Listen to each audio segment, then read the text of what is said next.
Hello everyone, you're listening to Northern Flights, a Park Pro podcast keeping you up to date with the people, tournaments, and culture of disc golf in Canada and beyond.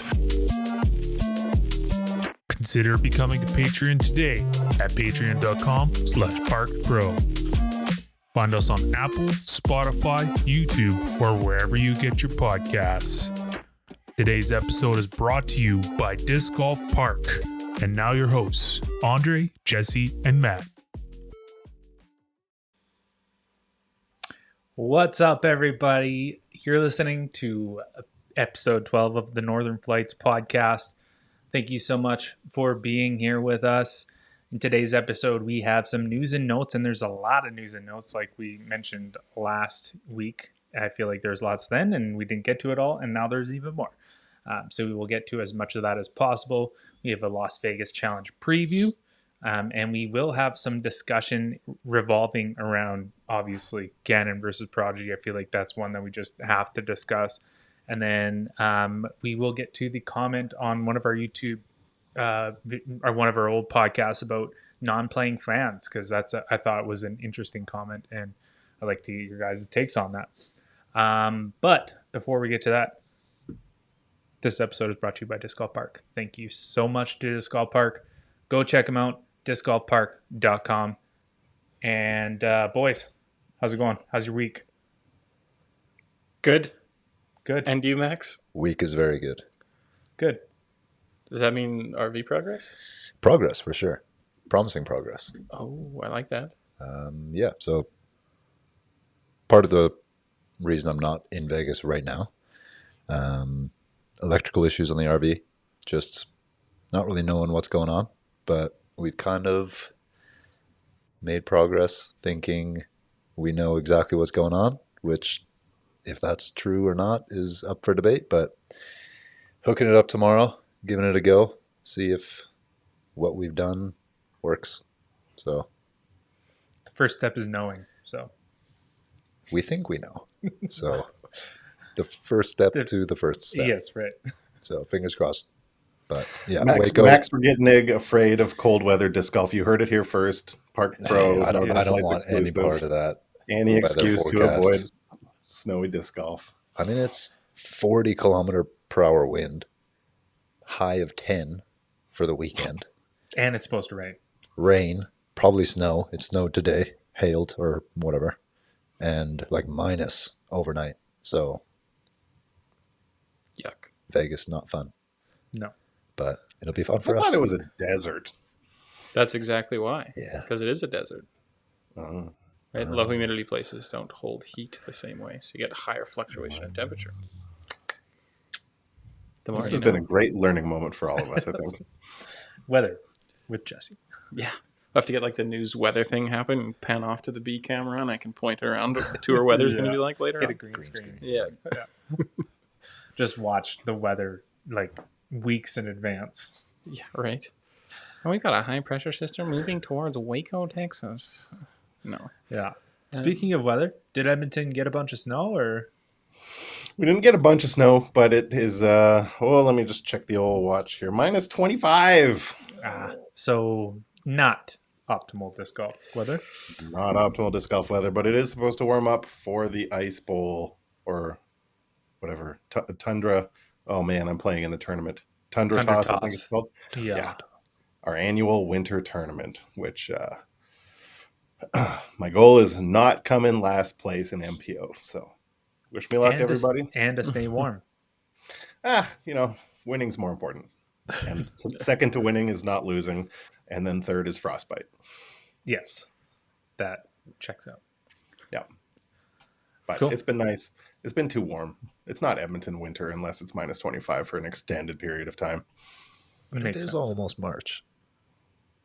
Yeah. Yeah. It's like the worst time of year in Edmonton because it's like, oh, we made it through February and then March is still awful. And you're like, why do I live here? At least it's April soon. And then half of April is awful. And you're like, come on. And nobody plants anything until the middle of May. Yeah, you get a blizzard on May long. Summer. Yeah. Really, that really makes you appreciate the disc golf season though. So. Hell yeah, it does. The 2 months. Yeah.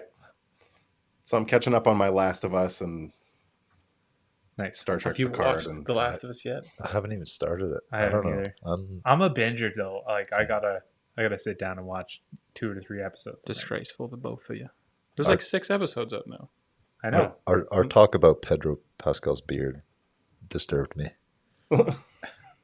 it's And not now a it- beautiful beard. I just said that everyone was making fun of my facial hair, and I said at least my facial hair is better than Pedro Pascal's.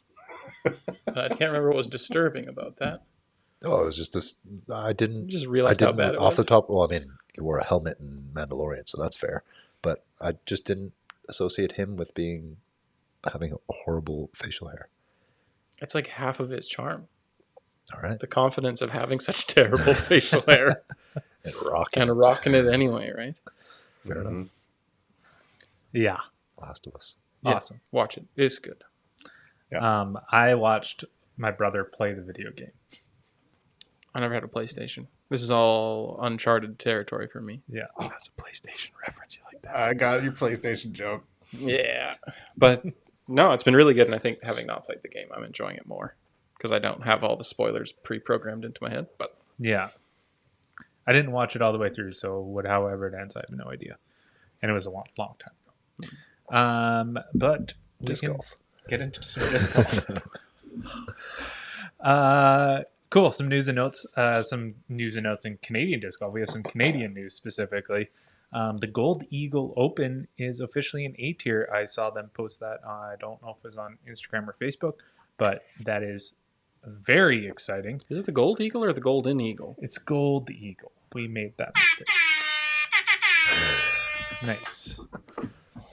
I should see if I can get you the sound effects board. That's what I should do. I'm That'd be failing cool. at it. Yeah, that's kind of the most established tournament in Saskatchewan, right? Yeah, exactly. I've heard a lot of really good things about it. A lot of it's a really good atmosphere. I played the course before, and it's an awesome course. I really enjoyed it. It was long for me, so that means it's probably not too bad for pros and other people who don't have noodle arms. So No, I heard it was ran super well. I know some BC guys that made the trip out. I'm sure it was last year or the year before, but they all came back with positive reviews.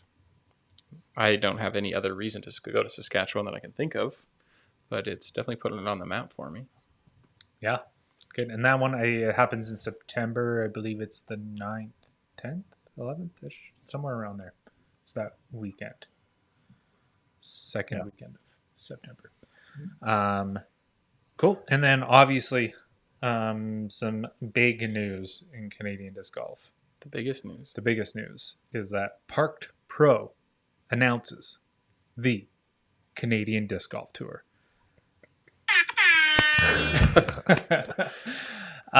This is something that Matt and I have been working on for a little while here. It's kind of it all kind of started Months of work. It started last year, kind of with just the idea of trying to get as much coverage out as possible. And it's kind of like, well, if we're doing all this coverage, let's try to spread it out over Canada and try to make it a tour. So we are attaching a point series to it. We're still working out the details of how the points will work. We have some good ideas, but we want to make sure that it actually makes sense. Obviously, Canada is pretty widespread. So as of right now, we are looking at 2 divisions, an East and a West, so that if you're from the East, you're not missing out on points if you don't make it to the ones out of the West. And then kind of having 2 sort of pools in a sense. And obviously in future years, we'd like to get a finale going on, and maybe, who knows, maybe we'll be able to work it out this year. But as of right now, it looks like it's going to be 2 divisions. It's almost kind of like 2 separate tours, but we're wrapping it all into one because you can play in all of them if you like. I like that. And that's kind of the gist of it. We will have more details on that coming out soon. We will also have a separate info video, but as a listener of the Northern Flights podcast, you are getting the inside scoop. There you go. Cool. Do you guys have any questions on that? I mean, I feel like I can ask all the questions as soon as this podcast is over. Yeah, how many tournaments per division or conference or whatever you're calling it. So as of right now, we have 9 tournaments total, and obviously the math doesn't work out on that. So we have 5 in the West and 4 in the East for logistical reasons, because Matt and I are both based out of here.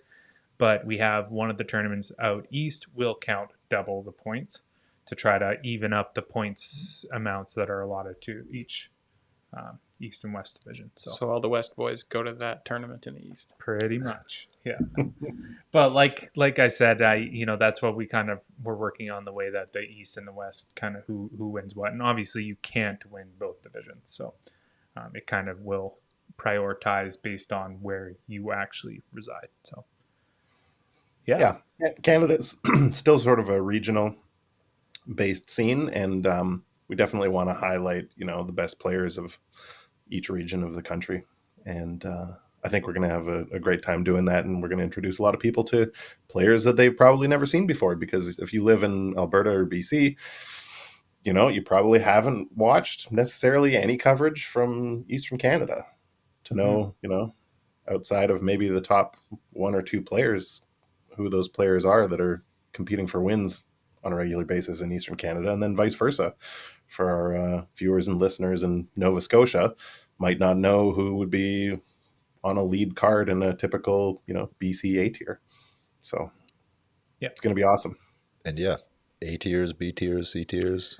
A tiers and B tiers primarily. There's one we're working on elevating to a B tier, because last year was not a B tier. But we are hoping that it will be a B tier this year. And it's just based on location and which events we thought were the best events based on each region. So primarily A tiers. So it's gonna bug me all podcast now trying to think of which C tier this is. I guess, what you say? Or should I just not be a bad guy and don't guess? I think we can say that one, I think. Now, I'd say if you want to find out which tournaments are coming up on the Canadian Tour, stay tuned to our social media. Stay tuned to our social media. And we actually, this is our first episode that we did a little preliminary update for our patrons. And that will obviously be the first place that you find out. So sign up to become a patron today. That's patreon.com/parkpro for as little as $1.50 a month.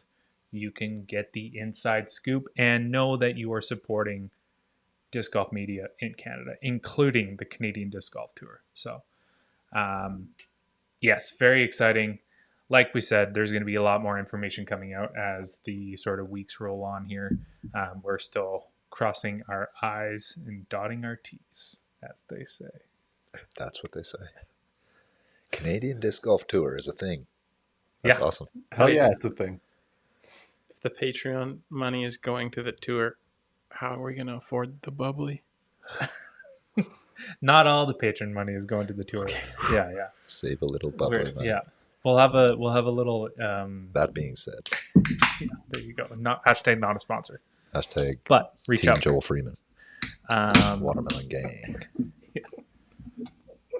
Oh wow, you're pouring out the glass. If we run out of bubbly budget, I will sell my entire collection of first run Latitude 64 overmolds.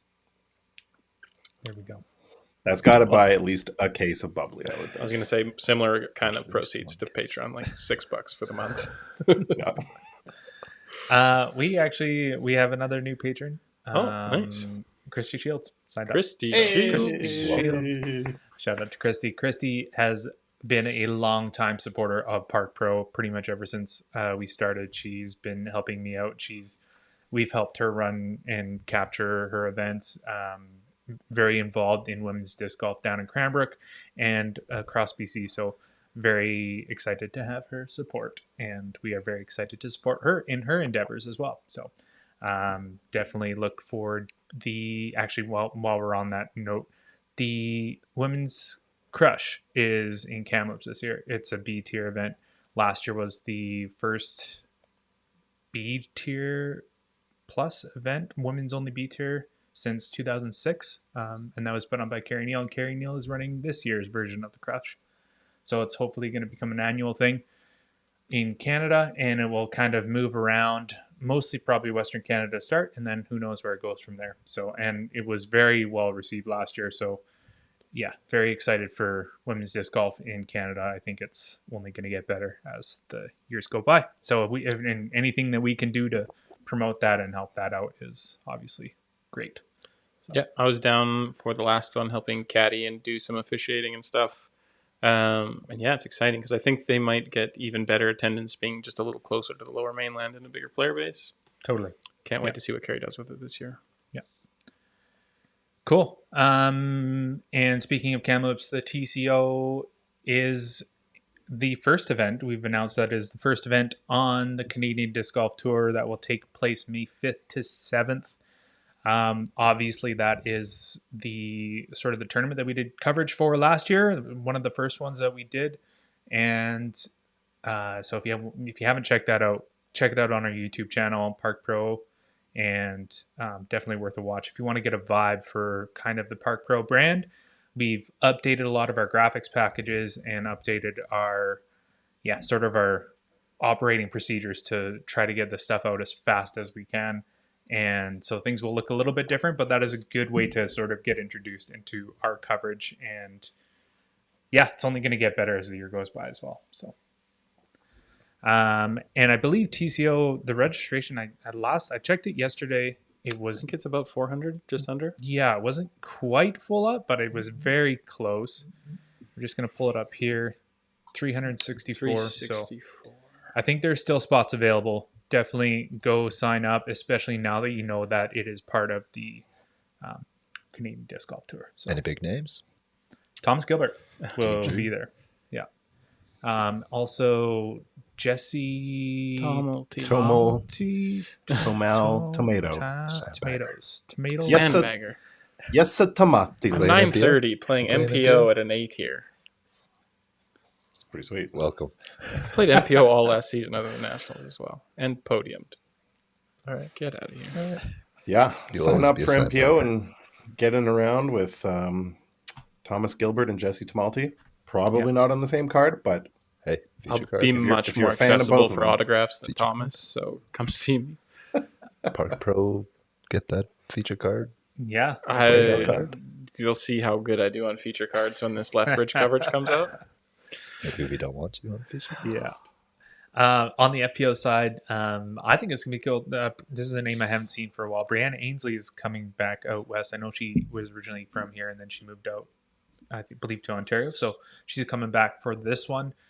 It's going to be exciting to watch her. And then Julie Mullins will be playing this one as well. Mm-hmm. So a lot of other good names in the FPO division, but those are just a few. Christy Lee, I think, won it last year as well. So Sounds about right. She's been pretty dominant in big tournaments out in the West here. Yeah. All and the shout big out to FPO local names. Yep. Terry Hong, up and coming player, currently residing in Edmonton. Yin Kun sponsored, if I remember right. Yikun sponsored. yeah, I'm just saying. I'm not saying she beat me the last tournament we played together, but she might have beat me in the last. I told her I'd give her my Yikun overmold, my prized Twin Swords Yikun overmold disc if she beat me in the final round of a tournament, and I no longer own that disc. no longer in your possession. Okay. Does anyone know of any other Canadian news that's going on? That's all I had on the dock. So We played Golden last week. Yeah, I was going to say, when I just did my little weird pass it over to Max, we went up to Gold, got a round in, had a first-timer play with us. Caitlin tried to play with her hurt ribs. It was exciting. It's a fun little track. Yeah, it's a good place Yeah. to take someone for their first disc golf outing. sure. Lots of shape without lots of distance. Yeah, and I mean, it's woodsy, but it's like there's always lines. It's never, you're not just looking at a wall of trees and being like, well, where am I going? yeah, But maybe not like a tournament course, but definitely a fun, shape some shots course. yeah. And I don't know if you listened to our very first podcast, but when I first started playing disc golf, I lived up in Golden for the summer, and so that's where I played disc golf for pretty much the full first time. So Was it in as it is now? as it is now. Wow. I think hole 2, I believe hole 2 has changed because it's in its winter layout right Yeah, now. right. Yeah. It's more up the hill. Yeah, exactly. But yeah, so I just like, in my mind, that is such a good course for growing the sport, because, and like, even just that year that I was there, the amount of people that I saw from the start of the year to the end, it was just like night and day how many more people were playing. Yeah. So it's just awesome to see a lot more people, and it teaches you woods golf. Yeah. So I mean, the only gripe I would say is that it is pretty congested. yes. Where if you are, I mean, obviously, the better you get, maybe the more careful you are with where you're throwing, or more consistent and not throwing onto other fairways. But definitely some chances for some crossover and fairways next to each other where get a bad tree kick and Yeah. And that's becoming more of a thing, obviously, as more courses are popping up. Definitely not the worst one in BC. But I mean, it's not a lot of land there. I was And going to think say, they did I a think really I good- mapped it out. It's 18 holes on 8 acres. Yeah. I think, which is like kind of crazy. So it was, And I think it was really well designed. Yeah. because we were there and maybe 2 or 3 other groups throughout the whole round. And I mean, there was once where we were next to each other, but other than that, it didn't feel like there was anybody else on the course. Yeah. Starts to change a little bit. We had a sold out seat here there last year, and we will again soon. Yeah. Gambling on the sold out part, but I almost guarantee Golden will. Yeah. And it wasn't too bad. There was like, if there's a weird tree kick, Yeah. then you got people potentially in your fairway, but I don't remember any backups or anything because of it, or I think it would be dangerous just moments. a couple times where you're kind of waiting for the other group to throw and then you're throwing. Pretty so you're much. just Yeah. a bit of more. Conscious. Yeah. Definitely. That being said, now that we're talking about design a little bit, if you are looking for a nice, safe way to design your disc golf course or a redesign, DiscGolfPark is a unique disc golf course concept developed in Finland back in 2005. It is based on the idea of building sports facilities in an environmentally friendly way and safe. Disc Golf Park provides great experience for players of all skill levels, from beginners to professionals. Our main ideology is to introduce disc golf to new audiences. There are a number of options to suit any kind of course, and all official disc golf parks include professional and safe course design, Disc Golf Park Pro targets, tee pads, and tee signs, as well as an info board to welcome players to your course. The Disc Golf Park World concept consists of multiple courses designed for different types of players. Multi-golf is a new, fun activity for the whole family. In multi-golf, 3 forms of golf are played: foot golf, disc golf, and park-style pitch and putt. School Disc Golf Park offers the students a new and interesting form of exercise for the physical education classes. A course suitable for schools can be designed even on a small area, for instance, a schoolyard. Furthermore, the costs of School Disc Golf Park are lower than the cost of regular disc golf parks. We also offer private and group lessons or clinics. For more information, check out the website at discgolfpark.com and request a quote today. If you want to get in touch with Matt, just reach out to the podcast, Matt at Disc Golf Park, and we can get you in touch with him. He's a great course designer. He's the one that is a huge advocate for Northern Flights and for Disc Golf Park, obviously. So, and we were talking about Golden. Just to clarify, Golden does not have Disc Golf Park baskets, but it could if they asked. The course is what, 3 years old? Yeah. Brand new baskets? Yeah. But I mean, like I said, the sport is growing. Like, it's really taken off in Golden. So I mean, Golden's almost at a point where in the summer, they could use another course. Yeah, they could definitely use another course. And I mean, it's such a good spot too. It has the field there with a big parking lot and like pretty in town. So I would imagine that they have a good amount of traffic. Yes. I remember there was a couple times when I went there and schools would take their classes there. So speaking of school disc golf park, that's awesome to see. Also, Parson, the new course near Parson, is a disc golf park course. Nice. So Had a really big sign. Yeah. drove past. Yeah, him and the Wizard are battling for signs on the road. Yeah. I was joking. For people that have driven up that stretch of highway between Invermere and Golden, you'll see the Organic Sports Ranch, 51 holes of disc golf. And that place is a special place for a multitude of reasons, but also because they've had that sign up for, 20 years. As long as I can remember. Maybe the only public disc golf advertisement in the region for 2 decades.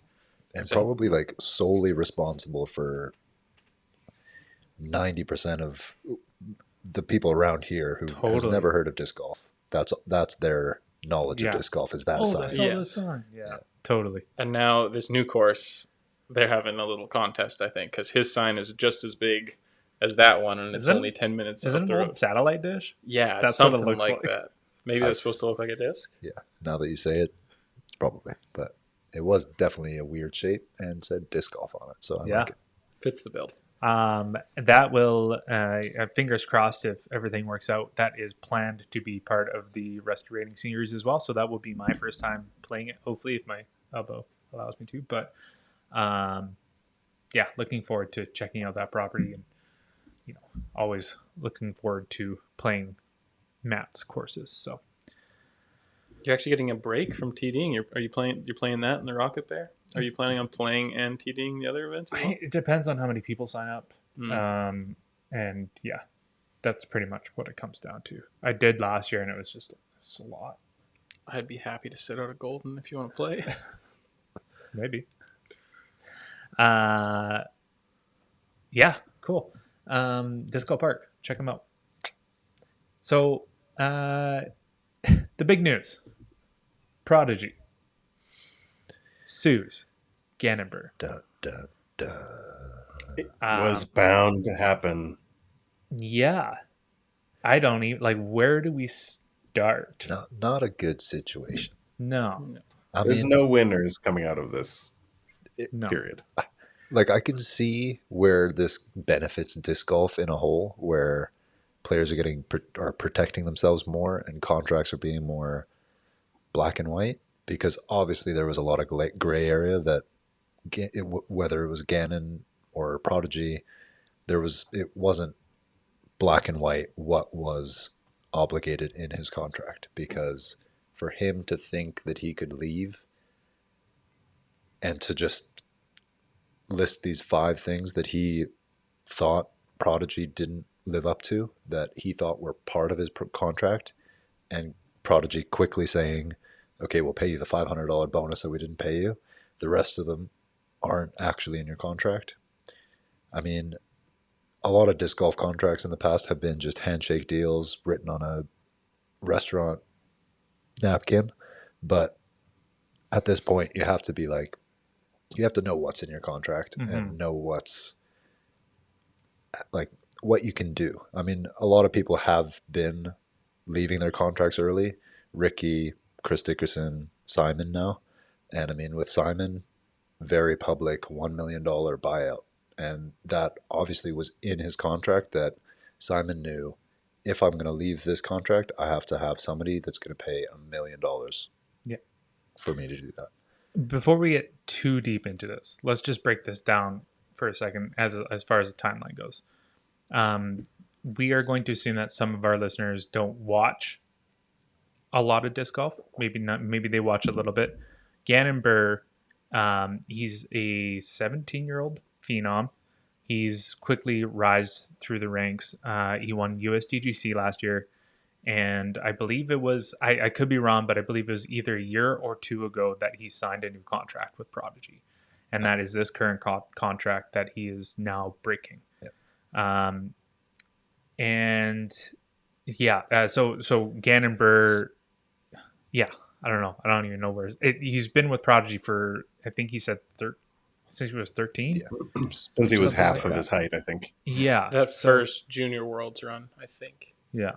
But he's obviously been a name that has been on the rise. So, and he's, as far as I know, been really happy with Prodigy until the last few years, obviously. And if you're not familiar with the contracts that are going on in disc golf, there are obviously now 3 people making $1 million per year.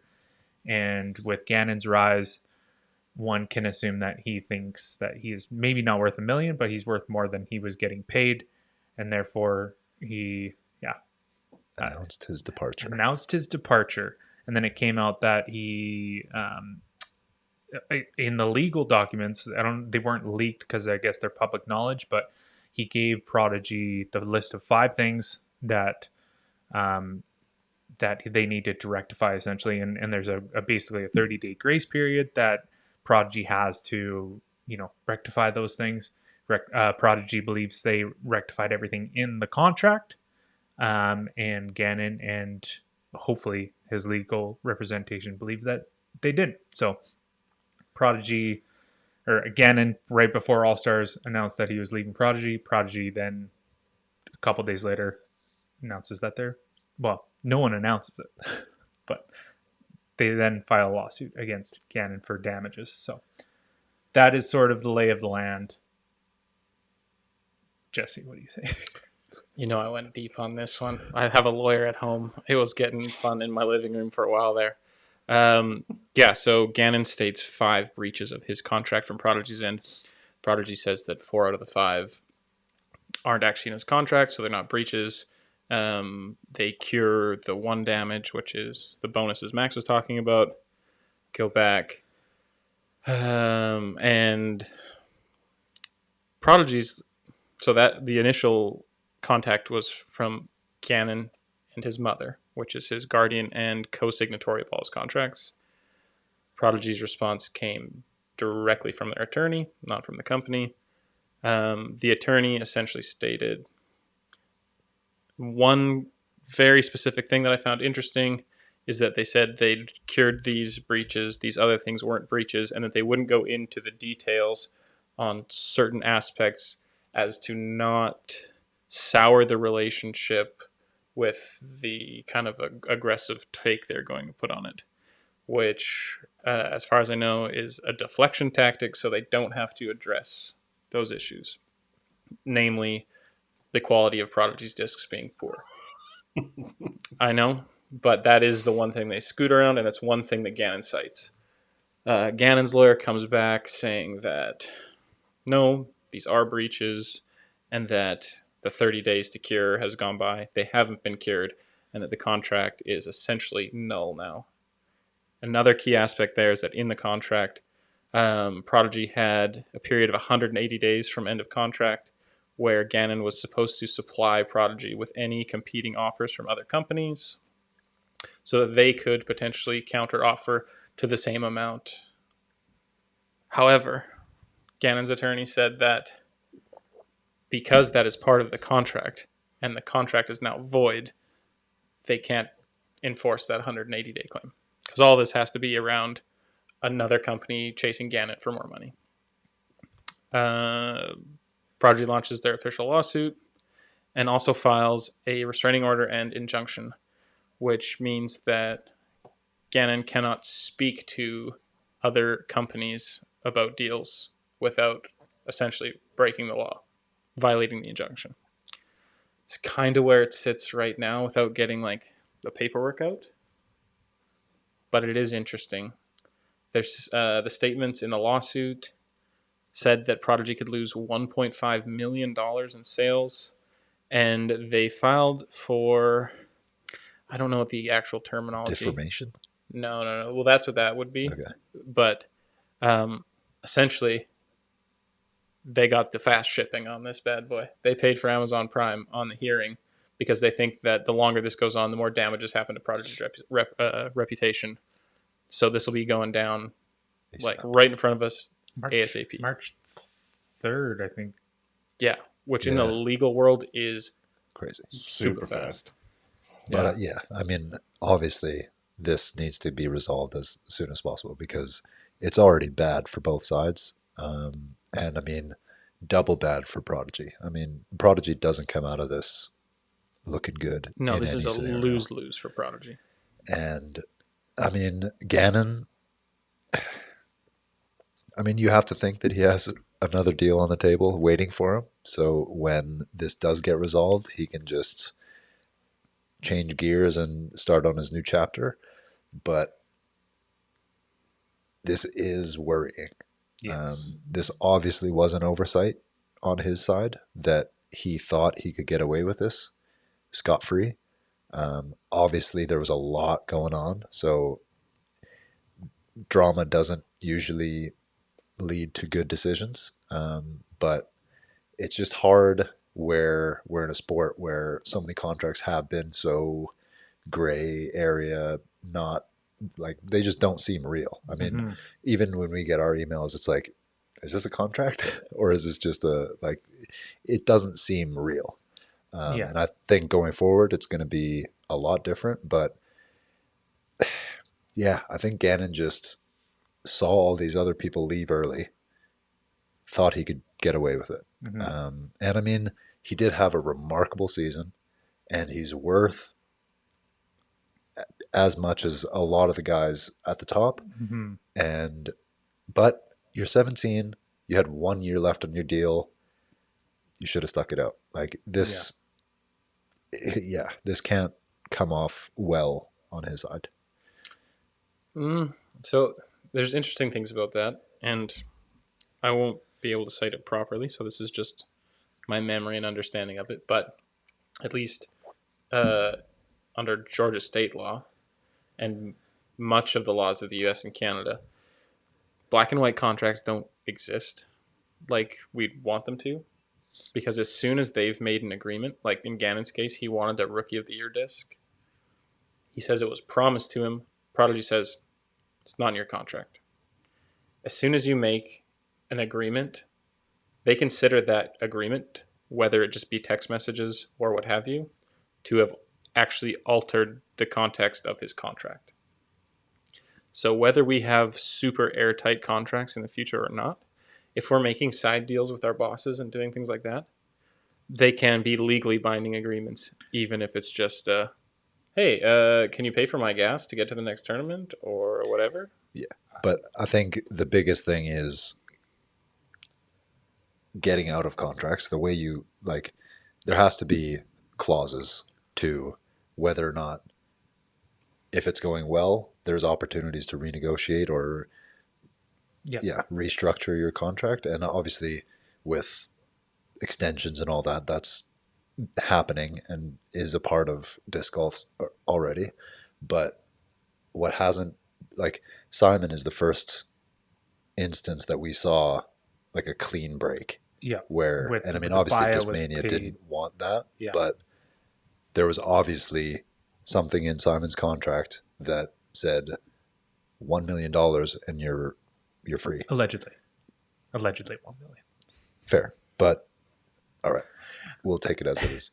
But like Gannon obviously didn't have any of that fine print in his contracts. No, and well, from how I understand it, if Discmania decided that Simon's buyout value was $1.5 million, even after the contract was signed at $1 million, if there's an agreement put in place outside of that, it alters the contract as well. So it's you can't even get that guaranteed clean break.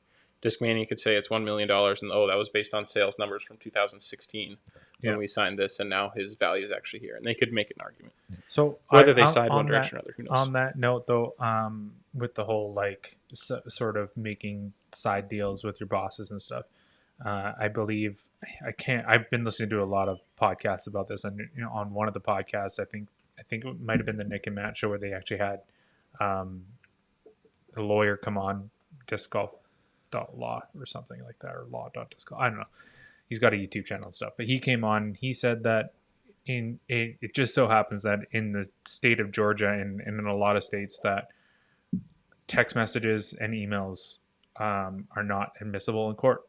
And so that kind of makes it really hard to prove these side deals that are happening. But I want to back up a little bit. Max touched on something, and I want to get your guys' opinion on it. Obviously, there's been some history that has happened with Prodigy and having people leave Prodigy. Katrina Allen last year, Chris Dickerson, and I believe there's even more. Paige Pierce back in the day, I guess, as well. So how much do you think this affects Prodigy's decision to finally be like, okay, enough is enough? Obviously, Thomas Gilbert, Canadian, left this year. And so how much do you think that affects Prodigy's attitude towards this? And do you think if any of those happened, do you think that they would have come across with this? Matt, let's get your opinion on this. Are you with us, Matt? Are you with Oh, us? yeah, you broke up there for a second. Yeah, it was only a matter of time before a disc golf manufacturer did this. It was every time this has happened in the past, it was a game of chicken. Because when you're signing an endorsement deal like this, if a player decides they're not going to endorse your product anymore, just, hey, I'm going to take the Prodigy hat off, I'm going to wipe the stamp off of all of my discs, I'm not going to say Prodigy in the press conference, your only recourse is to sue. It's the only recourse that they have. Like, they can't go to your house and take all your discs back. You know what I mean? And so it was only a matter of time. And yeah, I imagine probably that their history with poor player retention probably played into it. But it also, he was the only major winner. Let's say, I'm not going to say the only great player, because Kevin Jones is no slouch, and he is one of the stars of the Disc Golf Pro Tour, and he's one of the most well-known names in professional disc golf. So it's hard to say that they, don't have any stars, but Gannon Buhr was the most decorated player that they had under their brand. And if not, then when would a company sue a player for a breach of contract? I mean, I heard there was a lawsuit on the table with Chris Dickerson. I don't know if that was really public or if that's just coming to the light now. But so Prodigy's been there before. And obviously that was kept under wraps a bit more and not plastered all over media. But yeah, I think Prodigy's in a tough spot where they're kind of spiraling, losing players. And I mean, is it their fault? Like, a lot of people complain about inconsistencies with their molds or the flashing issue. But I mean, a lot of other people just love their discs. So, I mean, and it's obviously personal preference, but what kind of is trending right now is just mistreatment of their players, whether or not it's just strictly bad contracts being written or vague contracts that players aren't understanding what they're actually owed, or if they're just too gray, and they're just like, surely I'm making or should be getting more from my company, but like, yeah, it's just not looking good for Prodigy looking forward. Like, who's gonna want to sign for Prodigy now? While I agree with it, I think the way the money is going in disc golf right now, this is not the last time you're going to see this, or there'll be a lot of settling out of court to keep it quiet for reputation's sake. But now, like I think Matt was saying, your only recourse is to sue, and I think this one looks doubly bad, given that there is a bit of a reputation that surrounds Prodigy. And I can't say where it started, what it is. And I'm not about to make disparaging remarks about another manufacturer on our podcast. And also that Gannon Buhr is a child, right? 17 years old. And he is a lovable, goofy, meme child as well. You've got a sweetheart kid getting sued by a big corporation. No matter how this went down, it's never going to end well for Prodigy. But as someone that we have a family business here, if I was about to lose $1.5 million in sales that could catastrophically end my family business, yeah, get the pen and paper out. And this is like, I think the timing is huge on this. Like, I think that's why it was so important for them to act on it. Because it's like, they can't just let Gannon walk, because like you said, they are 100% guaranteed to lose money regardless. So it's like, if money was the real purpose, like Matt said, suing is their only recourse, because, you let them walk. You don't make any money off of Gannon as much as it's weird to say that making money off a 17-year-old. You don't make any money off of Gannon, so you have to do this now because it locks him in. He's not allowed to sign with anyone else, and I mean, as far as I know right now, he's still throwing Prodigy discs and wearing Prodigy branding. So whether that's going to sell anything for them, probably not at this point. You know that the second this news came out, every other manufacturer in disc golf were like, yes. Because when this happened, the same thing happened with Ricky. I was talking to a bunch of friends and I was like, well, what does Innova want to be the first company to sue a disc golfer? Like, nobody wanted to be the first company to sue a disc golfer because the disc golfers are the beloved people in the sport, not the guys behind a plastic injection molding device or sitting in a boardroom. They really jumped on a sword, as they say. Yeah. But like what choice did they have, really? It's like, well, what are contracts the choice for? was, hey, maybe we need to do better as a business. Like, that's the thing about his complaints are a number of them are true. And on the whole, you sort of get the impression that they were milking a cash cow to an exorbitant amount. The fact that they claim that he might lose them $1.5 million of sales, that's like $750,000 of profit probably on a guy they were probably paying 1/10 of that. It's margins on discs aren't that great. No, and I'm not getting into how I know that stuff either, so we're not talking about that. Okay. Let's say $500,000. But they did.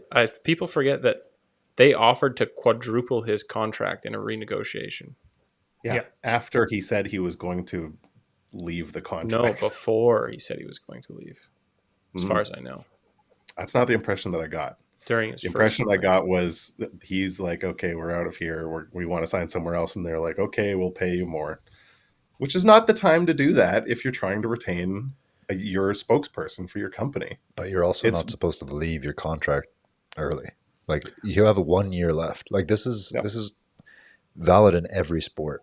Mm-hmm. Like, people sign young players to rookie deals, and they're probably gonna, like, if the rookie turns out, then they're laughing. They're getting way more production out of a player that should be being paid more, but because they locked him in for this rookie deal, they're getting more than what they're worth. And I mean, I agree in the world of professional sports where people are getting paid contracts to play on teams, but I feel like it is different. In the business world, if I had a salesperson, like sort of what Jesse mentioned, like in his company, that was bringing in $1.5 million of sales, and he was on a entry level, like he was working in the warehouse, and then we just sort of let him do some sales for a while, and he turned out to be unbelievably good at it. You would make sure to take care of that salesperson before they got the idea that, hey, maybe I should go do this for someone that actually wants to pay me a serious salary. That would be how a smart business would do it. I'm kind of 50-50 on that, though. Even just like looking at Gannon's build and how quickly he's grown, that guy could have every Eagle McMahon elbow problem, whatever, never play again after the age of 22 if he keeps cranking on himself without exercising and looking after his body. It's hard to call. I don't think either of those things are the downfall. I think the downfall is letting it get this far. Yeah. As soon as there is a public statement from Gannon Buhr saying the product is junk and I do not feel comfortable lying to people and supporting it, those damages are bigger than anything that's going to happen with the contract. Mm-hmm.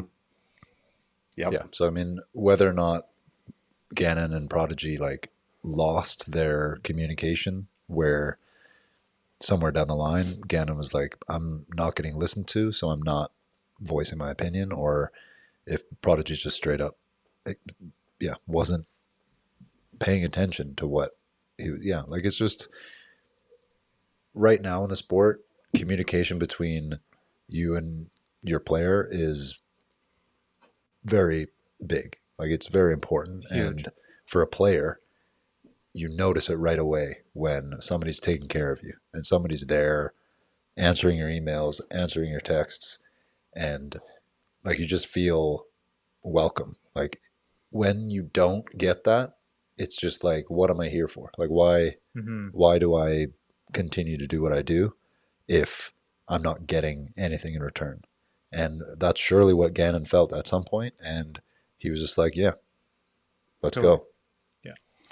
Yeah, the fact that it got to the point where where he was wanting to leave his contract before he told them that they owed him $500 in unpaid bonuses, like that should have been something like that he should have felt comfortable telling the company as soon as they noticed, like, oh, hey, just by the way, you guys forgot to do this. But the fact that it came up so late is, yeah, I agree. It tells me that there's not great communication happening there.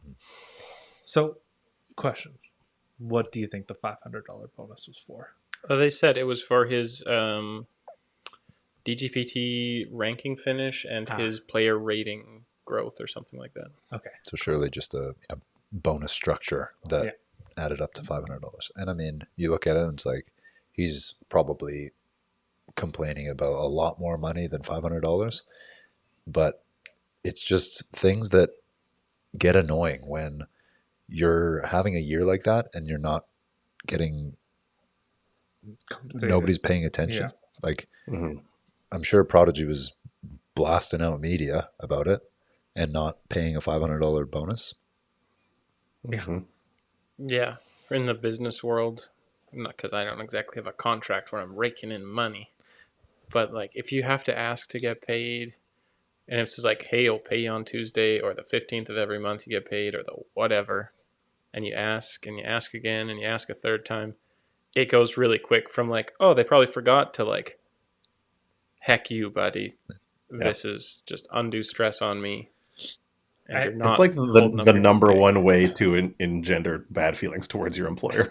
The number one way to do it is when someone jacks with your money. So, do you guys think it was worse that it was I mean, $500 is $500, but do you think it's worse that it was a smaller amount because it's like it's $500? It does look a little, it does look stupid. Yeah. But I'm sure like those other four, I mean, a lot of it was what? Rookie of the Year disc, another signature disc that he was promised. Like those, that's a lot more than $500 Yes. that he's potentially earning. So I'm sure that, and I mean, that was, I think that was the last on the list. So I'm Audited sure, sales figures, which to me was the most interesting thing, yeah. because Yes, I've always I was wondered thinking that about too. this. Yeah. Like, I would never, if anyone wanted to pay me to play disc golf at a high level for a lot of money, I would never sign a contract that didn't involve some way of verifying what the manufacturer was. And Yeah, it but sounds like that's pretty standard. But Like I've heard they a lot gave of, it to him as well. That one I think was Yeah. a reach. They thought it was done incorrectly because Luke Humphrey's information was on it, but it seems like they took an Excel spreadsheet and just gave him 4 rows too many kind of thing, and like, oh whoops, that was included. Their stuff was fine. Mhm. And you know what? Now, depending on how they wanted to play this out, maybe Gannon has a great deal lined up somewhere else.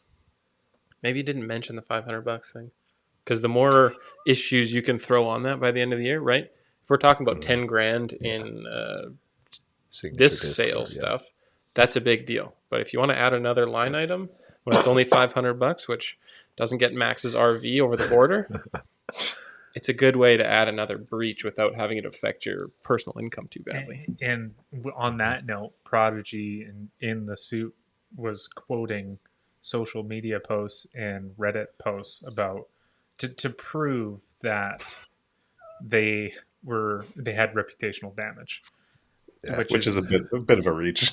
bizarre. So I mean, bizarre. not well, it's obvious. Like they're gonna have a really bad year, Yes. and that's just because they're suing a 17-year-old kid, not because of Yeah.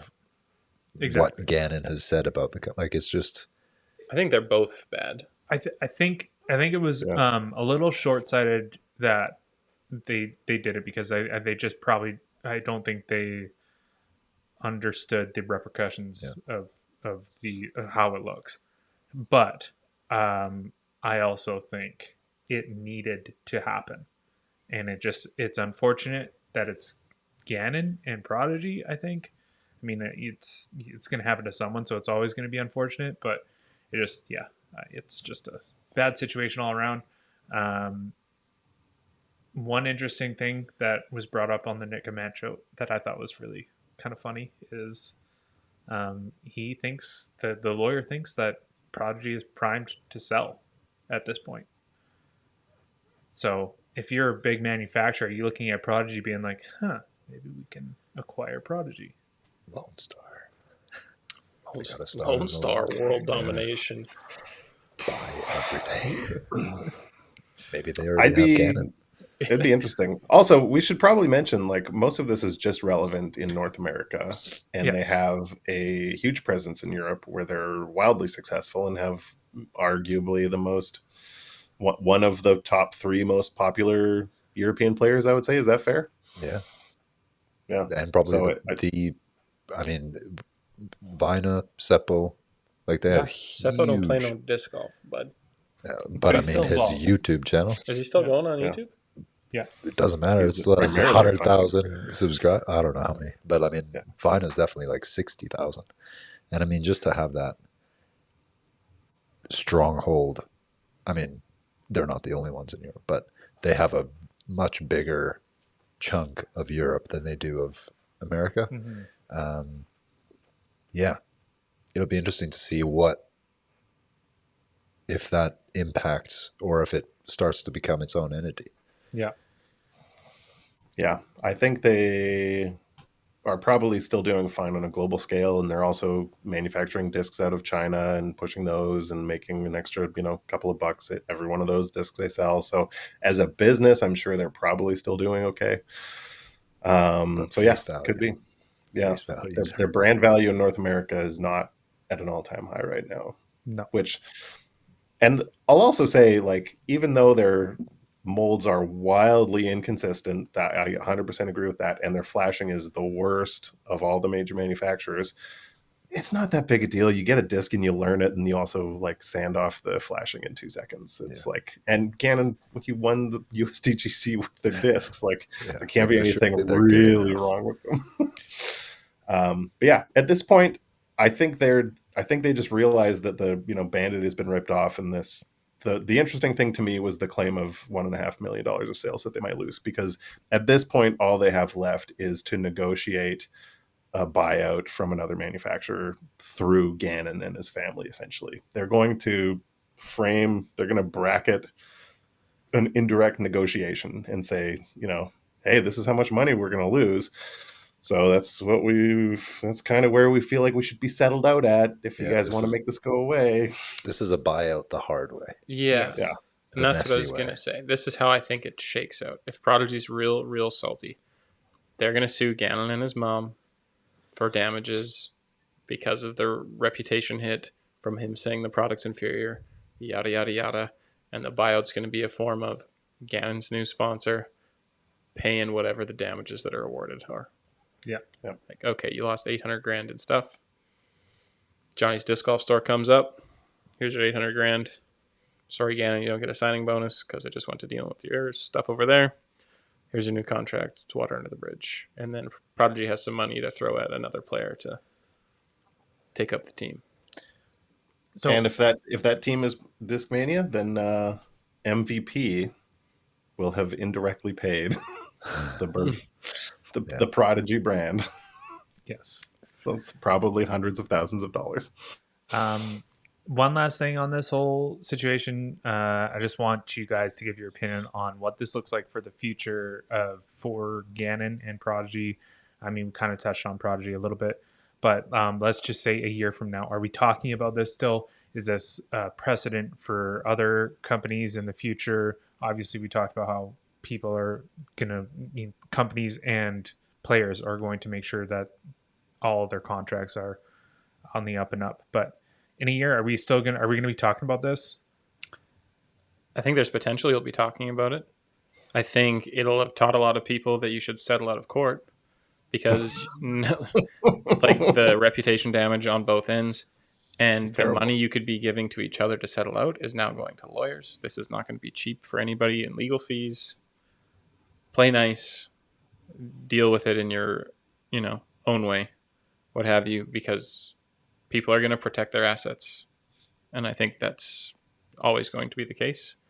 I don't think it affects Gannon at all. I think he might come out of this folk hero boy who got out of bad contract from an oppressive company, yada, yada, yada.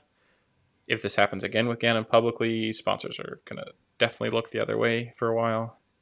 Prodigy obviously takes a reputation hit, and I think their road back to where they are or where they were ends up being a longer than 1 year process. Yeah, I think this definitely gets referenced for years to come. I think this is a big thing. But yeah, like Jesse said, I don't think Gannon comes out of this. Like, people are definitely going to question his maturity. I think that's the biggest thing. And he is 17. Like, that's so young. And for being 17, he seems like he's a pretty put together human being. Yes. Whether or not this was more people around him influencing this decision, that's up for debate. But I think for a year from now, this isn't an issue for Gannon Buhr. Depends on how messy it gets and how harmful it is to his next contract. Because if this doesn't get settled, I don't know the timeline of this lawsuit. Like, if it drags on or if there's... It'll be 18 months probably. Yeah. And that's a long time. And if he's unsponsored for, like, essentially unsponsored, missing out on bonuses and commemorative discs and signature disc sales, like, that's a lot of money that he's leaving on the table, where he could have just waited 1 more year. Yeah. Yep. I think it's going to be settled very quickly, because this isn't good for either party, and I think their appetite for settling this thing out of court will increase as the days go on, because Gannon Buhr wearing a Prodigy hat, although technically fulfilling his contract of endorsing the company, is doing the exact opposite of that, and now he's going to be on lead card coverage wearing a Prodigy hat that everybody knows he doesn't, fully endorse. It's terrible for their brand, and I think it's going to get settled out pretty quickly, and somebody's going to sign him to a contract that will include some payout of an undisclosed settlement to Prodigy, is my guess, and it'll happen. I'm going to guess it's going to happen in a month. I'm going to go on the record. 1 month. You would hope so. And then every other manufacturer will be happy that Prodigy took the plunge and do nothing to reward them. Yeah. Okay, I know I said that was the last thing, but I have one more little thing that I just thought of that is not necessarily it's involved in this. It's just something I noted. I found this offseason really interesting because as if you look at Alti World and you look at the news world, is news just hitting harder? Like, are people just like willing to dig up more and more? Like, you see the MVP contract, you see this like seemingly coming out of nowhere, where Alti World gets this information. I guess it doesn't take much. One person says, Gannon tells 1 or 2 people that he's getting sued by Prodigy, and all of a sudden those people are like, Charlie, go check this out. And obviously lawsuits and everything, when they're filed, are public, so he knows where to go, or whoever he has. But do you guys find that with the growth of the sport, that this stuff is going to be get dug up more and more? Yes. More eyes, more attention, more people More money. interested, more money, the whole 9 yards. Cool. I think it gets to you have to be a very big sport for this stuff not to happen. You have to be like a non-playing casual type person. How much of this secret law suit stuff do you know about what's happening in the NHL, NFL, NBA? Almost none of it, because you've got so much to take in at the surface level that unless you're an absolute hyper freak fan, you're going in. And because I spent a lot more money covering it up. And unless an agent has been specifically instructed to leak something, then it doesn't get leaked by the players and their teams. Disc golf, you got one Drew Gibson and everything falls on its head. Yeah. Okay, moving on to something a little bit brighter. The All-Star event happened last weekend. Did you guys catch any of it? No. To be honest, No. Matt? I got some of it. Nice. I got some of it. I scanned. Yeah. I did not either. I remember last year I actually watched, I think I was off work and I watched every day, every little bit that I could, because I would think I was either off work or I was working from home. It sounded like it was great. You can listen to the podcast for the news and stuff. I think the thing that I want to touch on with All-Star event in general is a lot of people are, critical of the way it went down, and a lot of people, in media and stuff, and they didn't, they had a lot of complaints, and I feel like that's something that happens in all-star games like hockey and basketball and baseball and football. It's just kind of like it kind of ends up being a joke. And while yes, I personally won't watch them, I also think all-star games are mostly directed towards the younger generation, trying to get them involved. You're trying to show your best talent to kids to get them into it. What do you guys think about that? And is there something that disc golf can do better to facilitate more views? I don't mind the golf part of it. I think they're onto something with the double singles team match. The skills challenges I had an issue with. I mean, especially like the accuracy one. I think they can tweak it to where it's actually worth watching. Putting, I don't know what you do with that. It's just going to be putting. Putting's putting. But like really weird that they accepted rollers in the long drive competition. I don't like that one bit. Like they've already made it a little gimmicky with you have to land in this spot, but I like that. Like it makes it a bit more, you're throwing a purer line rather than just bombing something that you would never throw in real life. Yeah. But for there to be like I don't know where they justified allowing rollers in it. Like it just made it so weird. I guess if it's accurate enough to hit the spot. But it's like, who wants to see rollers in a distance competition? This is kind of like my whole point is like, that's obviously one of the complaints, and obviously most of the complaints that come are based on the skills competition. I haven't heard anything but good things on the doubles and singles, but the skills competition is like where, I don't know, they're trying to showcase people's skills. And like, if I'm the Disc Golf Pro Tour, I don't really care what you think. I care what little Johnny, 7-year-old Johnny's like, wow, did you see how far you just rolled that disc? I'm littler now. Yeah. Now is little Johnny. Putting contests are boring. Yeah. Long drive contests are boring. They're just the same thing. They're too repetitive. Show the top three in like a highlight reel style. You can show the throws going back and forth from the top competitors, but when this is an hour-long event or something like that, you're just not engaged by the end of it, especially in all-star formats when there's nothing on the line, right? If this was a bracket of long drive throwing and we got to see the group of 16 and it got down to the final two for a Lamborghini or something, yeah, I'm on the edge of my seat watching Garrett and Albert throw for the Lambo. When it means nothing and it's just the same thing over and over and over again, I'm done in 5 minutes. Yeah. And also a little, like, I've heard a lot of people, full size. and I mean, it's been a question for the last 3 years that they've had this event. Why is it at the start of the year?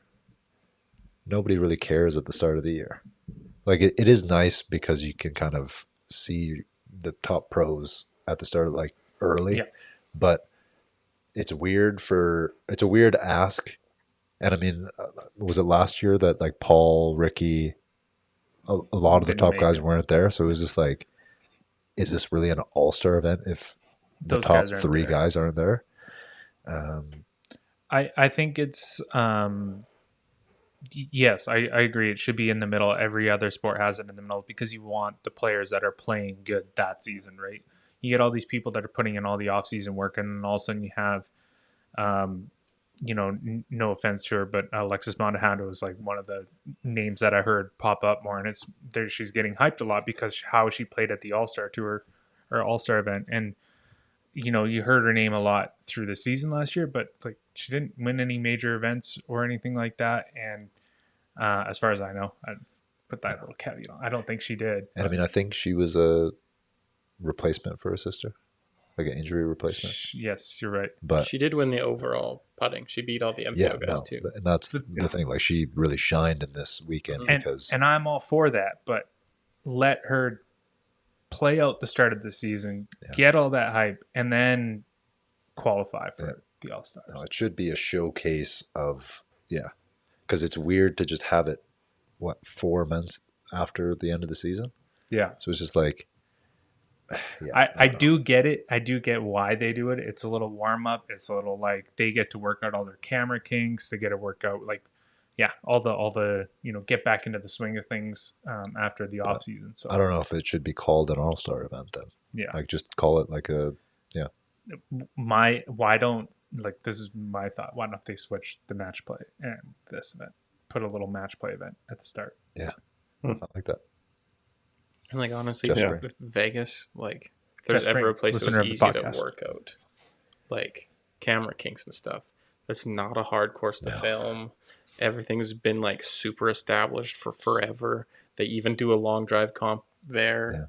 Yeah. Congrats, Ella Hansen. Ella took it down. $4.99. Nice. New S line DD3. Yeah, of course it was. Sweet. Did Thomas end up winning? I didn't see The the MPO? MPO. I think they said Albert threw 690 and Thomas threw 744 at the time I checked. In the air, or was it rolling? In the air. I think it is slightly downhill. in I the thought Vegas Kyle stretch. Klein threw like a huge roller. 680. Oh, yeah. Almost, yeah. But 690 accurate. roller. Super accurate. Yeah. So from what I watched, like I watched a fair bit of the skills and a fair bit of the singles and not much of the doubles. Like the biggest problem was really just none of it played out well from a competitive standpoint this year. Last year there were a lot of fun, exciting things. Like the putting challenge, the skills challenge came right down to the wire. That was really exciting. People were really putting well, like just racking up station after station, and that didn't happen this year. Like nobody had a standout performance in any of the skill events, and then most of the singles matches were not exciting. No. Like it was mostly blowouts. Yeah. So, and it was over before it was over, and It was cool that to was see. that was the worst part of it. It was cool to see Simon do well, though. That was a big question mark for a lot of people. Also, quick shout out to Sarah Hokum, who I believe aced off the accuracy contest.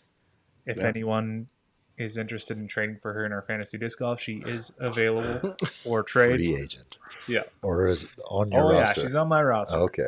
So You're she's shopping available her. for trade. Yeah. Shop. So Also, the course that they play on is probably the most boring course that they film all year. yes, It's like an probably. easier, more boring version of the Las Vegas Challenge courses. Also, did anyone see Maria's chain out? Her Oh my god. That was Yeah, pretty was greasy. The worst But- chain note I've ever seen. Yeah. Like the way she puts it is one of those like yeah, that's gonna happen. Yeah. Honestly, because she does that little flip where it's like perfectly flat and it's going up. Yeah. So it's like it's a tap in.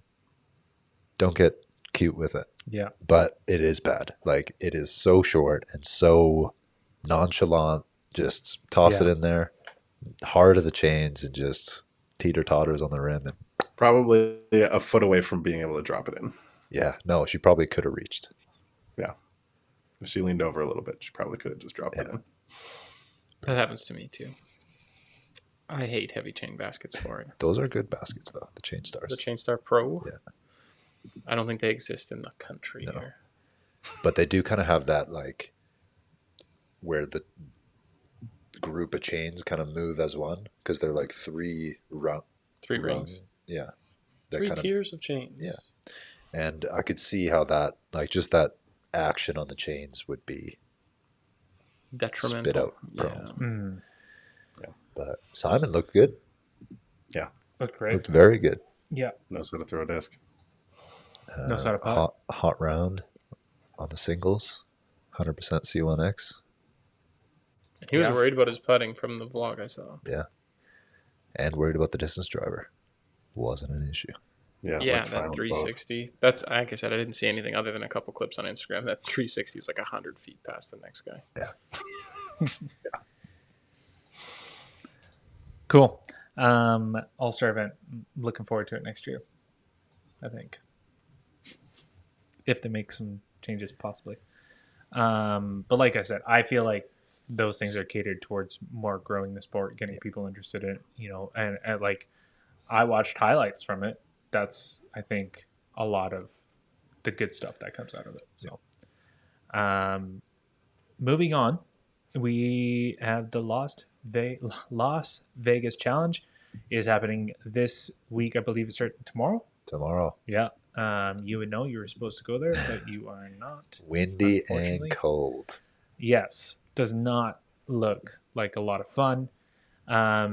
So we are going to get back into the swing of, obviously we're based in Canada, and we are trying to bring all the news and notes from Canadian disc golf. So down there in the NPO division in Las Vegas, we have Thomas Gilbert, as usual, will be playing, and so will Chris Oslands. So Oslands. I've got a funny story that I don't think I should ever admit to. I was caddying for Casey after watching Oz, in my opinion, violate the rules a few times, and I was taking scores, so I pronounced his last name differently every time I took scores. Chris Oslands, Chris Oslands, Chris Ozolins, Chris Ozolins, Chris Oslins. The Wizard of Oz. I didn't get courtesied, so I am going to say it was fine, but I was totally trying to bug him.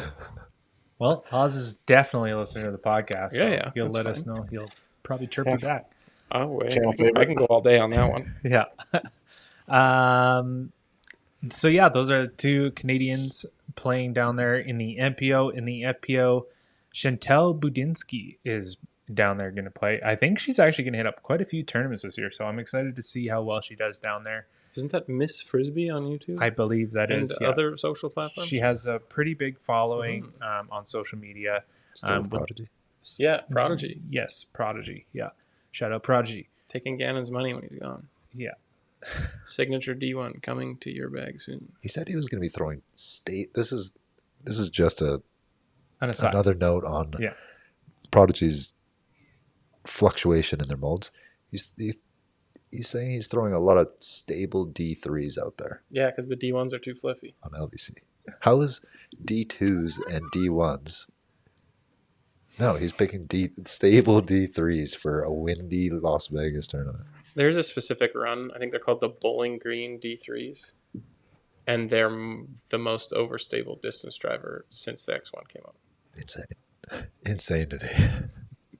Yeah, that's like saying a really overstable Shrike or like whatever. What do you guys think about this tournament being 4 rounds this year? 4 rounds, 2 courses. 2 courses. Yeah, sorry, the 2 courses specifically. Because it's always been 4 rounds, but 3 courses. They played Innova twice. Yeah. I think it's just so hard to have 3 courses. So hard for the players and just unnecessary for the tournament. Especially when you can just use that extra course for other divisions, disciplines. But you can just add to the tournament. Give better tee times to people. Yeah, and I mean, I don't know how much they've changed the courses. If it is just straight up, they're playing 2 of the old layouts, and one of the layouts is getting used for another division. But it kind of opens the door to improve on what they've got, hopefully. Maybe more in the future, but yeah, I think it's good that it's just 2 courses, 4 rounds. Yeah, 3 courses, like for the average player, that's like a minimum of 6 practice rounds now. And it just gets confusing for the fans as well. Oh, yeah. It's like, what courses? Like, you never, when it is a 1 course tournament, you get to know the course when you're watching coverage. Like, it's just, by the final round, you have such a good grasp of what's going on. Where's the good spot? Where's the bad spots? And when you're playing 3 courses, you're only playing 2 of the courses once. So it's like, it's forgettable for sure. Yeah, 3 courses in the desert that all look the same. Yeah. Really hard to keep track of. All on the same golf course, right? Yeah. And especially, I think they changed it now, but in the past it was the Innova course and the Innova factory store course. Yeah. Just to keep it extra confusing. Names. At least now they've named one the Millennium Course, which helps. Shout out. Scroll down. Let's see some AM players, because I know some good guys from up here are down playing. While you're doing that, I will. this is I'll Adidas, mention. so- I'll mention some of the pros that are down there from Canada in some of the age-protected divisions. That's because what I I we was was do have a asking. going number to of- say. That's what he's asking for. Yeah. Chris Odell out of Toronto is playing in the MP40 division. And then in the MP50 division, we've got Vance Alexander, mountain man from Banff. Chris Teeple from Calgary, good old Calgary, Alberta. And Mark Drawn, also from Calgary. They're all competing in the MP50 division. And then Howie Meeker is competing in MP60. So that's Exactly. cool. And maybe more excitingly, Dave Slater is currently from Nanoose Bay, but he ran the Toronto Island tournament a bunch. He is on a card with Dave Dunapace Wow. at the Innova course. I mean, Oh, geez. he's living the ultimate Innova experience that anyone can live.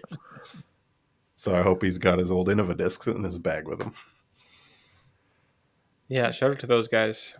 Howie put up on Instagram Mark Drawn sitting outside getting hailed on while they're down there. So good luck to them. If there's anyone that can play in ice and snow, if it sticks, which I doubt it will, it's definitely those two guys. Seeing them playing with their spikes on all through the winter at the Gurry course. And yeah, shout out to Dave, because he's an early Raven's Nest adopter. Mhm. Brings his camper out and plays the tournament out here, and always been a big supporter in the 2 years we've had it. Nice. Was there anyone in FPE 40, 50? I didn't see anybody. No. There are also a few players competing in the AM divisions, Right. but that is most We don't have to, I don't think we have to go that deep unless we know someone specifically personally. Shout out Anniken, Norwegian. Not technically making her Pro Tour debut because she won PCS Sula last year, Right. but she's got a big tour laid out for this year. Just signed a big 5-year deal with Guru and PCS. Sounds like they're taking care of her. And her boyfriend qualified in the, I don't know if it's a Monday qualifier, Tuesday qualifier, but Cool. Tom Erik, good on you. Good luck. Have fun. Awesome. So what I'm going to do is I'll deliver mine first, so to give you guys some time to think about this. But we are going to pick an NPO player and an FPO player to watch. Maybe not to win, but to watch. So I will start, and we'll go with NPO first, and I'll start. And the player that I'm really curious about how well he will do at this tournament is Anthony Barella. I think he's had a good winter so far, good start to the season. I'd be really curious to see if he can continue that into this tournament. I believe he did pretty decently up until the last round or so last year, or last couple of rounds last year. So he's my player to watch for this tournament. You One guys- NPO and one FPO, or One NPO, one FPO. We'll start with NPO, and then we'll get to FPO. I'm going with Scott Withers because I just picked him up in fantasy. Interested because, maybe not like the shiniest year last year, but I when I was looking, he came 7th last year, which is a very solid finish at this tournament. And he's on new sponsors again, throwing that Clash. Nice. Saw him ripping on the salt out there on Instagram, taking off like 600 feet. The guy still absolutely crushes. So, I think it'll be indicative of the rest of the season. And I think he's got a chance to do well out there. Definitely keep your eyes on Scotty. I think I have to say Eagle McMahon. I think this year, I mean, you'll say this about Eagle McMahon every year if this is his year, but I mean, this could be his year. Like, without the forehand, doesn't seem to be an issue for him. He's one of the best at putting, one of the best at throwing. Looked half decent at Goat Hill and still beat the field. Like, maybe not the strongest field, but won. So, and I mean, he typically thrives on this type of course.